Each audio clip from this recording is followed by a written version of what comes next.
Mga kababayan, ang Pangulo ng Republika ng Pilipinas, His Excellency Ferdinand R. Marcos Jr. Sa ngayon, ang ating mahal na Pangulo ay mamamahagi ng 1,755 bags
Ama namin, pakinggan mo ang pagtawag namin sa iyong banal na pangalan.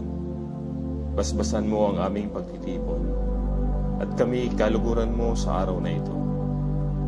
Pagyamanin mo, Panginoon, at maging nakaayon sa iyong kalooban ang aming pagkikita-kita mula sa simula hanggang katapusan.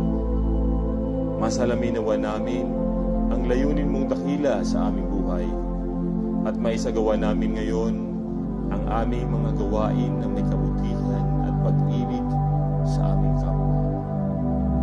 Kami ay naninikluhod sa iyong harapan na kami iyong patnubayan at iwaksi sa aming kaisipan ang anumang masasamang kaisipan. Bigyan mo kami ng sapat na lakas at katalinuhan upang maibahagi namin ang aming makakaya sa aming mga kasama sa pagtitipon na ito. Ilagay mo sa aming diwa at puso ang pagmamahal na hindi naghihintay ng anumang kapalit, bagkus ay bukas palad na magkakaloob ng anumang tulong. Panalangin namin ang lahat ng ito sa pangalan ng iyong bugtong na anak na si Jesus. Amen.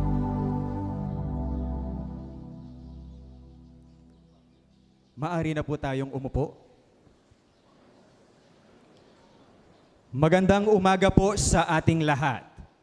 Inaanyayahan po natin si Candaba Mayor Rene Maglangke upang magbigay ng pambungad na mensahe.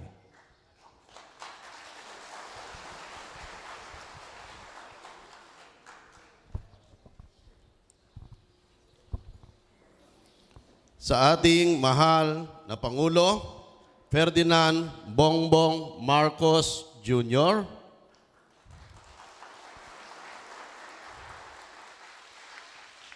Secretary Francisco Kiko Laurel Jr. of the Department of Agriculture, sa lahat ng dumalo sa mahalagang pagtitipon na ito, magandang umaga sa inyo pong lahat. Ang Candaba ay may lawak na mahigit 20 hektarya ng lupa na binubuo ng 33 barangay. Nandiyan po sa harapan ang mga barangay captain natin na ang 19,000 hektarya po nito ay ginagamit namin sa agrikultura.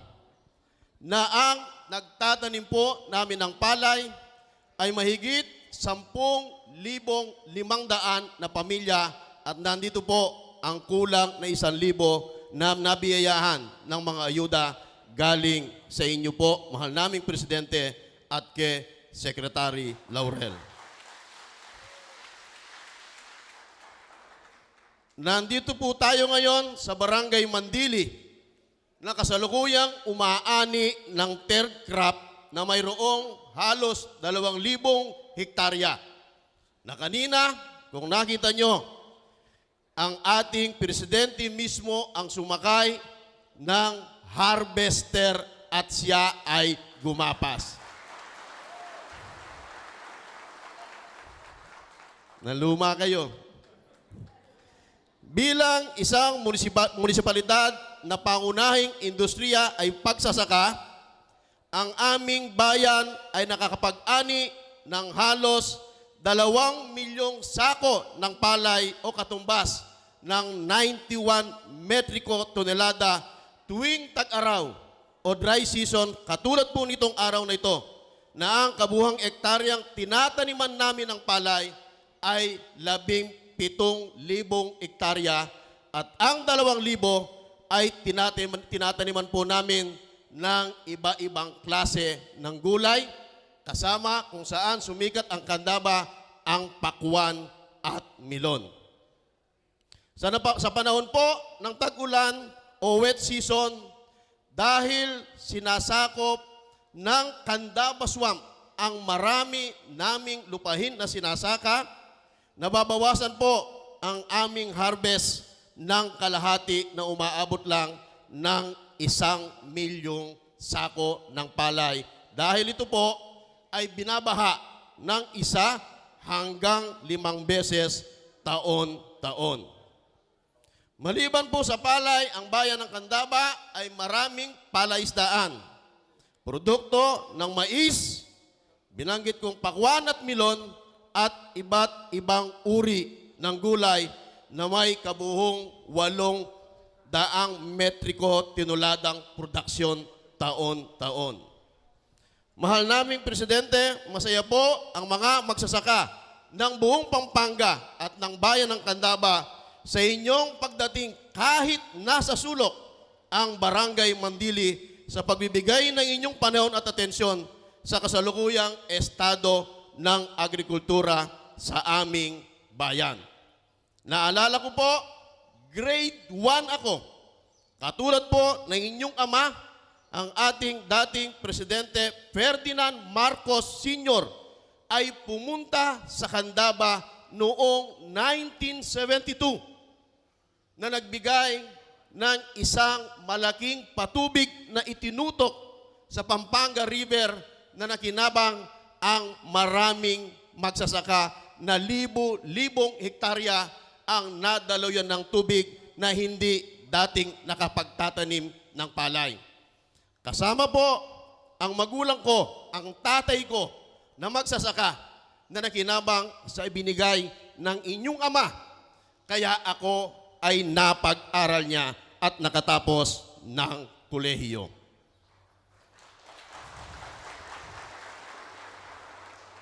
Taos-puso po namin kayong pinasasalamatan sa pagbibigay ng maraming ayuda na 8,500 pamilyang Candabeño ang nakatanggap ng libreng binhe, libreng pataba, 5,000 bawat isa,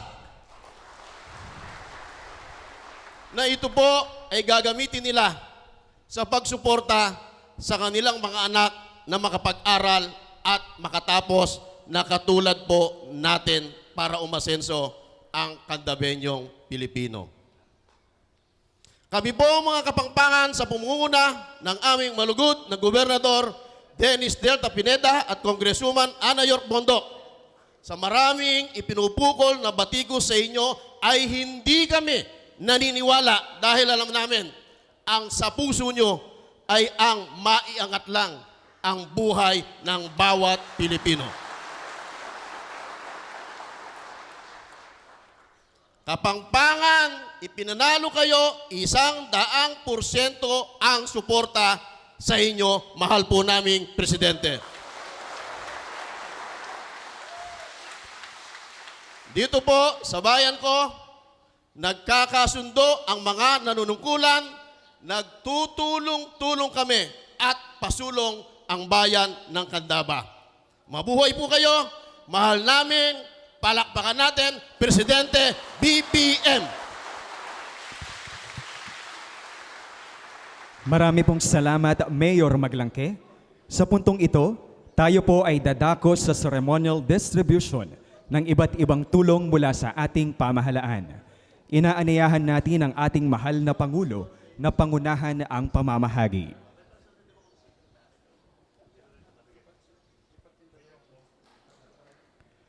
Para sa Rice Farmers Financial Assistance sa 3,680 rice farmer beneficiaries, ito po ay tatanggapin nina Michael S. Basa,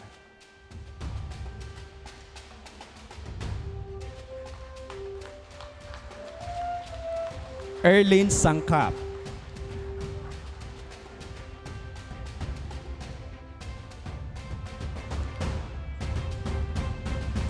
Amador Hugh de la Cruz,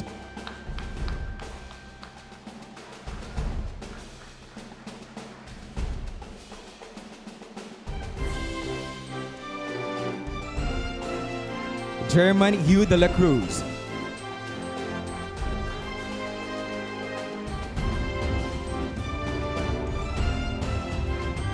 at Alma M. Teodoro.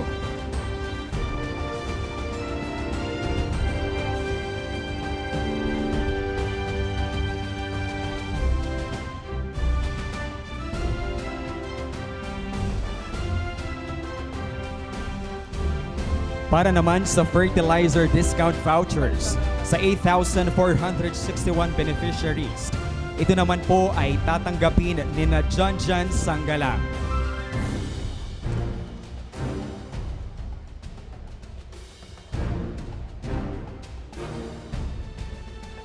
Jennifer Sanggalang,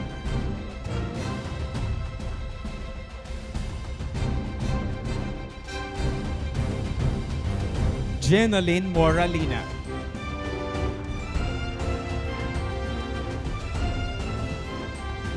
at Edmar Calictan.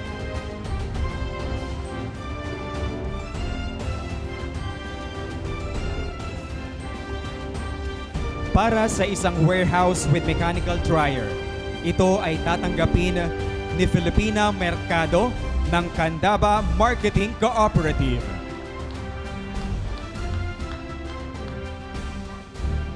Para sa Inspire Repopulation and Clustering Program, ito ay tatanggapin ni Carolina Ganya ng Pampanga Seed Growers Multipurpose Cooperative.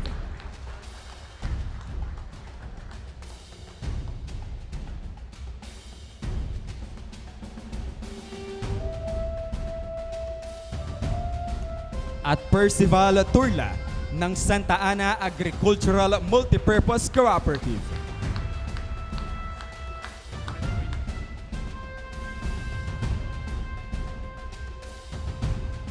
At para sa Agribusiness and Marketing Assistance Intervention, ito ay tatanggapin ni Clara Ortega ng Vizal Santo Niño Rice and Livestock Farmers Association.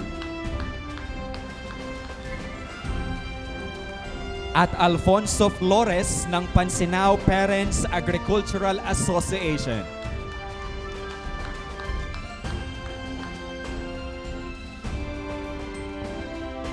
Maraming salamat po, mahal na Pangulo, and congratulations sa ating mga benepisyaryo. Sa puntong ito, inaanyayahan po natin ang kalihim ng Kagawaran ng Agrikultura, Francisco Chu Laurel Jr. upang ipakilala ang ating panauhing pandangal. Mga binibini at ginoo, ang Pangulo ng Republika ng Pilipinas, kagalang-galang na Ferdinand R. Marcos Jr.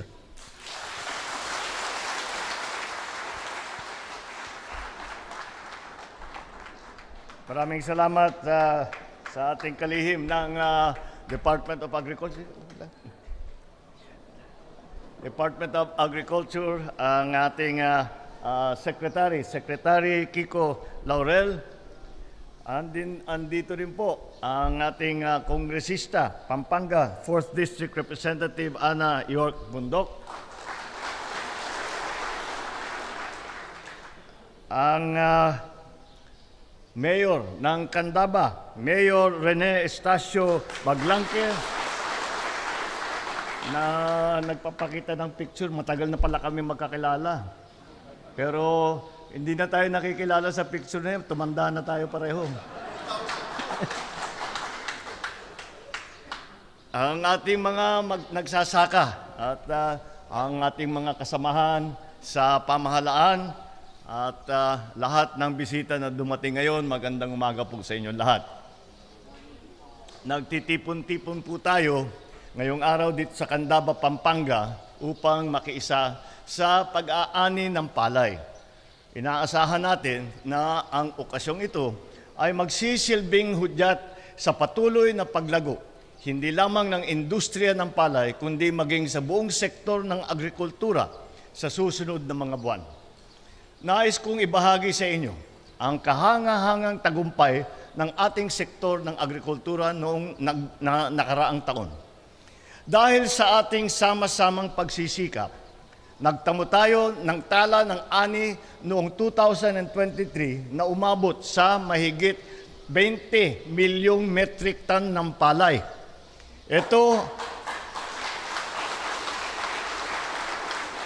Ito ay nagpapakita ng 1.5%, 1.5% na pagtaas mula sa nakaraang taon o dagdag na mahigit na 300,000 tonelada ng palay ang inaidagdag sa nakaraang taon.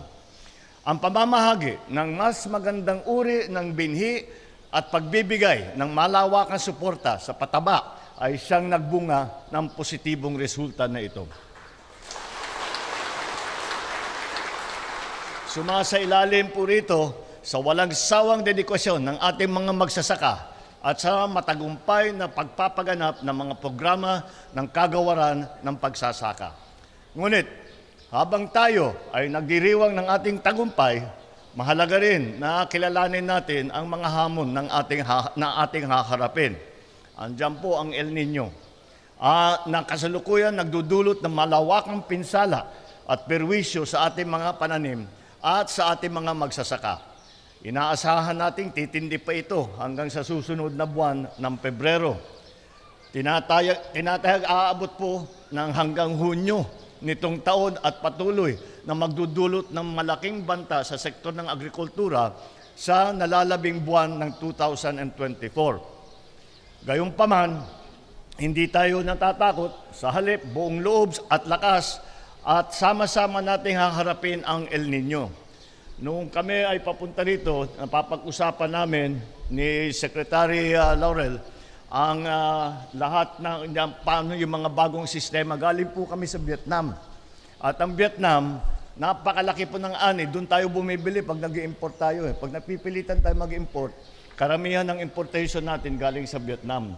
Kaya nung pumunta kami ron, naunguna si Secretary Kiko at pinuntahan niya, iniikot niya yung kanilang mga sakahan at para makita naman kung paano nila ginagawa na ganun kalaki ang kanilang inaani. Kaya nung papunta kami rito, napapag-usapan namin kung paano dadagdagan ang patubig. Hindi lamang dito sa Candaba, sa Pampanga, kundi sa buong Pilipinas. Dahil alam naman natin, kayo mga magsasaka, naunawaan ninyo ito na mabuti, na talaga naman, basta't bigas ang pinag-uusapan, basta palay ang pinag-uusapan, ang patubig ang talagang pampaganda para lahat ng lugar na 3 croppings na. Hindi lamang doon sa yung mga rain-fed ngayon 2 croppings lang. Dito mabuti may 3 croppings na kayo. At ang sikreto talaga diyan, ang susi talaga diyan ay yung patubig. Kaya tinitignan po namin yung mga sistema na ginagawa. Palagay ko susubukan natin yung solar powered irrigation. Lalagay po tayo ng solar, tapos yun ang gagamitin na kuryente para sa mga bomba. At hindi naman tinitignan namin makakatulong kagad ito dahil ang ini-import natin siguro mga 3.5 million tons sa bawat taon. Kung mabuo namin itong aming pinaplano, ay lalaki ang ani natin dahil yung irrigation area, 180,000 hectares more or less ang madadagdagan sa irrigable land at makakapag third cropping mga 1.2 million tons pag nabuo na natin. Ngunit magsisimulan pa lang natin. Ngunit yan talaga ang sagot sa ating mga nagiging problema. Hindi lamang sa bagyo, hindi lamang sa mga El Nino, kung hindi pati na sa pag-transport ng ating mga ani. At napag-usapan din namin pati mga puerto para hindi na malayo ang pinupuntahan, hindi na malayo para makapag-transport ng inyong sinaka. Kaya't yan po ang aming mga pinaplanong upang pagandahin pa ang sitwasyon natin sa sektor ng agrikultura. Patuloy natin palakasin at pag-ibayuhin ang mga tulong para sa mga apektadong lugar at mamamayan. Ilan sa mga hakbang na ginagawa natin ngayon ay ang paglikha ng mga binhing umaayon sa pagbabagong klima. Gayon din ang pagsasagawa ng climate risk assessment para sa mga nasalantang pamayanan. Kayo mga magsasaka, ramdam na ramdam ninyo yung tinatawag na climate change. Kaya kailangan natin, pag-aralan natin na mabuti, kung merong mga ibang variety na pinag-aaralan na baka maaring gamitin kapag masyadong pagka nabagyo, kapag masyadong malakas ang ulan, kapag naman walang ulan, maasa tayo sa ating irrigation. Patuloy din nating isinusulong ang mga infrastrukturang magpapatatag sa ating mga sakahan sa panahon ng kalamidad. Kasabay din dito ang pagbibigay sa mga mangingisda at magsasaka ang mga paalaala at maagang babala upang maiwasan ang matinding pinsala sa mga pananim. Ngayong taon, palalawakin din natin ang patubig para sa mga sakahan ng pamamagitan ng Philippine. Ito yung sinasabi ko, Philippine Solar Irrigation Project, na mga small-scale irrigation project upang mapataas ang produksyon at kita ng ating mga magsasaka. Ito po, yung bawat isang unit ay makakapagpatubig ng 20 hektarya. At sa ganung siguro mag-aano tayo ng maglalagay tayo libo-libo itong aming pinaplanong na ilalagay at iniisip na nga namin kung paano sa budget kung saan kukunin at lahat ng tinatawag na supply chain kung saan ang dinadaanan pag inaanin ninyo, sasakay nyo. Pati yung processing, nakita naman natin dito, ang ganda-ganda ng rice field ninyo. Pero wala kayong processing. Kaya Bulacan pa yata pinapadala, no? Kaya yun ang dapat natin iunahin din, ang mechanization para dito na kayo mag-processing. Ang pinagbibili ninyo bigas na, hindi na palay. At nasa sa inyo, yung kaunting kita ay may iwan dito sa Candaba, may iwan dito sa Pampanga, hindi na mapupunta sa ibang lugar. Kaya't ganyan ang aming ginagawa dahil small scale, marami namang tayong mga halimbawa na nakita sa iba't ibang bansa na maaari nating gayahin na bagay naman sa Pilipinas. Ito yung mga bagay-bagay na yan. At bukod pa rito, naglaan tayo ng 31 bilyong piso sa ilalim ng National Rice Program para sa taong 2024 upang pag-ibayuhin ang ating mga programa tulad ng production support, extension services, research and development, at siyempre yung irrigation network services. Patuloy rin natin gagamitin ang pondo mula sa Rice Competitive Enhancement Fund upang palakasin ang hanay ng ating mga manggagawa at magsasaka. Malaking bahagi ng pondong ito ay gagamitin sa pamamahagi ng makinarya tulad ng tiller, tractor, seeder, thresher, rice planter, reaper, dryer at marami pang iba. Naglaan din tayo ng pondo para sa pagbibigay ng dagdag na puhunan para sa ating mga magsasaka. Ito ay pangangaisiwaan ng Land Bank of the Philippines at ang DBP, Development Bank of the Philippines. At sa pangunguna naman ng PhilMec, PhilRice, Agricultural Training Institute at TESDA, patitibayin natin ang kasanayan ng ating mga Pilipino sa modernong pagsasaka. Sa aming palagay, sa mga hakbang ito, naniniwala naman kami na makakamit natin hindi lamang ang pag-angat ng antas ng buhay ng mga magsasaka, kundi pati na rin ang modernisasyon ng sektor ng agrikultura. Sa mga ating mga minamahal na nagsasaka, ang inyong dedikasyon, sakripisyo at sipag ay tunay na nagsisilbing inspirasyon sa ating lahat.